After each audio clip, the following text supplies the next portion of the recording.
ಪ್ರೀತಿಯ ವೀಕ್ಷಕರಿಗೆ ಎಲ್ರಿಗೂ ಸ್ವಾಗತ ಸುಸ್ವಾಗತ ಬಯಸ್ತಾ ಇವತ್ತಿನ ಈ ಒಂದು ವಿಡಿಯೋನ ಶುರು ಮಾಡ್ತಾ ಇದ್ದೀನಿ.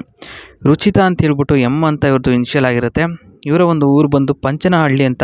ಈ ಒಂದು ಹಳ್ಳಿ ಅರಸೀಕೆರೆ ತಾಲೂಕಿನಲ್ಲಿ ಬರ್ತಕ್ಕಂಥ ಒಂದು ಹಳ್ಳಿಯ ಒಂದು ಹೆಸರಾಗಿರುತ್ತೆ. ಆಸೆ ಏನಪ್ಪ ಅಂದರೆ ಇವ್ರಿಗೆ ಮನೆಗೆ ಗುಣವಂತ ಅಳಿಯ ಬೇಕು ಅನ್ನೋದು ಮನೆಯಲ್ಲಿ ಎಲ್ಲರ ಬಯಕೆ ಆಗಿರುತ್ತೆ. ಜೊತೆಗೆ ಕಷ್ಟ ಸುಖನ ಹೇಳ್ಕೊಂಡಿದ್ದಾರೆ. ನೋಡಿ, ಇಲ್ಲಿ ಒಂದು ಕಡ್ಡಿ ಎತ್ತಿ ಹಾಕಲ್ಲ, ಅಷ್ಟೊಂದು ಚೆನ್ನಾಗಿ ನೋಡ್ಕೋತಾರೆ ಅಮ್ಮ. ಅವರಿಗೆ ಇರೋದು ಒಂದೇ ಒಂದು ಚಿಂತೆ ಅಂತ ಹೇಳ್ಬಿಟ್ಟು ಇರತಕ್ಕಂಥದ್ದು ಅಂದರೆ ಇವರಿಗೆ ಮದುವೆಯನ್ನು ಮಾಡಬೇಕು ಅಂತ ಅಷ್ಟೇ. ವರನಿಗೆ ಸಿಗುವ ಸೌಲಭ್ಯಗಳು ಏನೇನಪ್ಪ ಅಂದರೆ ಬಂಗಲೆ ಹಾಗೂ ತುಂಬಿ ತುಳುಕುವ ತೂತು ಸಿಕ್ಕಾಪಟ್ಟೆ ಸಿಗುತ್ತೆ. ಓಕೆ, ಇವೆರಡಂತೂ ಪಕ್ಕಾ ಸಿಗುತ್ತೆ. ಇನ್ನು 108 ಆಸೆಗಳು ಏನೇನು ಅಂತ ಇಲ್ಲಿ ಹೇಳಿದ್ದಾರೆ ನೋಡ್ಬೋದು.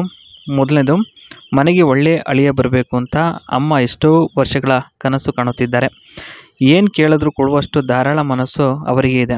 ಬೇಕಾದರೆ ಬಗ್ಗಿ ಹಿಡ್ಕೊಂಡು ಹಟ್ಟರೂ ಸಹ ಅವರು ಬಿಚ್ಚಿ ಎಡೆಸಿಕೊಂಡು ಸುಖ ಕೊಡ್ತಾರೆ. ಅಷ್ಟು ಒಳ್ಳೆಯವರು ಅವರು, ಮತ್ತು ಅಷ್ಟೇ ಒಂದು ಧಾರಾಳವಾದ ಒಂದು ಮನಸ್ಸು ದೇವರು ಕೊಟ್ಟಿದ್ದಾನೆ ಅಂತ ಹೇಳ್ಬೋದು. ಅವ್ರಿಗೆ ಅಷ್ಟು ಒಳ್ಳೆಯರಂತೆ.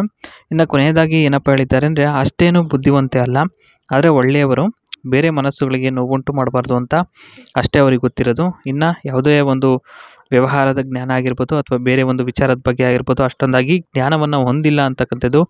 ಇದಿಷ್ಟು 108 ಆಸೆಗಳ ಬಗ್ಗೆ ಇಲ್ಲಿ ಇಷ್ಟನ್ನು ಮೂರನೇದಾಗಿ ಹೇಳ್ಕೊಂಡಿದ್ದಾರೆ.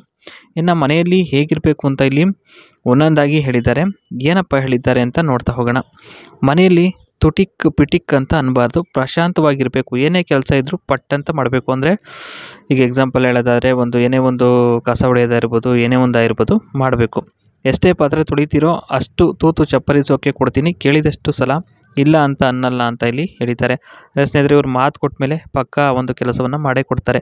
ಕಾಲ ಮೇಲೆ ಕಾಲು ಹಾಕ್ಕೊಂಡು ಮಿಂಡ ಅದೆಂಗ್ತಿದ್ರು ಅದೆಲ್ಲ ನೋಡ್ಕೊಂಡು ಸುಮ್ಮನೆ ಇರಬೇಕು. ಎಷ್ಟೇ ದುಃಖ ಆದರೂ ಹೊರಗೆ ಹೇಳ್ಕೋಬಾರ್ದು ಆ ಒಂದು ದುಃಖನ ಅಂತ ಇಲ್ಲಿ ಹೇಳ್ಕೊಂಡಿರಬೇಕು. ಅಂದರೆ ಸ್ನೇಹಿತರೆ, ಇವರೇ ಹೇಳೋ ಒಂದು ಪ್ರಕಾರ ಒಂದು ಅಷ್ಟು ಧಾರಾಳತನ ಮನಸ್ಸಿರಬೇಕು ಅಂತ ಅಷ್ಟೇ. ನೋಡಿ, ಇಲ್ಲಿ the successful of A fish business depends on the selection of the right place. The site chosen must have good water supply all year round, and the soil must have a good water retention capacity.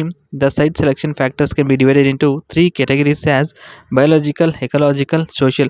ಸ್ನೇಹಿತರೆ, ಒಂದು successful business, fish business ಅಂದರೆ ಮೀನುಗಾರಿಕೆ ಏನು ಮಾಡಬೇಕು ಅಂತ ಇದ್ದೀರಾ ಸ್ನೇಹಿತರೆ, ಅದಕ್ಕೆ ಒಂದು ಟಿಪ್ಸನ್ನಲ್ಲಿ ಕೊಟ್ಟಿರ್ತಕ್ಕಂಥದ್ದು. ಅದಕ್ಕೆಲ್ಲ ವಾಟರು ಮತ್ತು ಲ್ಯಾಂಡು ಎಲ್ಲ ನೋಡಬೇಕಾಗ್ತದೆ.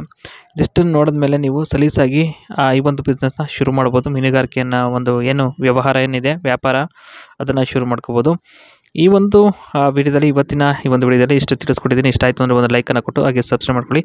ಸಿಗ್ತೀನಿ ನೆಕ್ಸ್ಟ್ ವಿಡಿಯೋದಲ್ಲಿ. ಟೇಕ್ ಕೇರ್, ಬಾಯ್.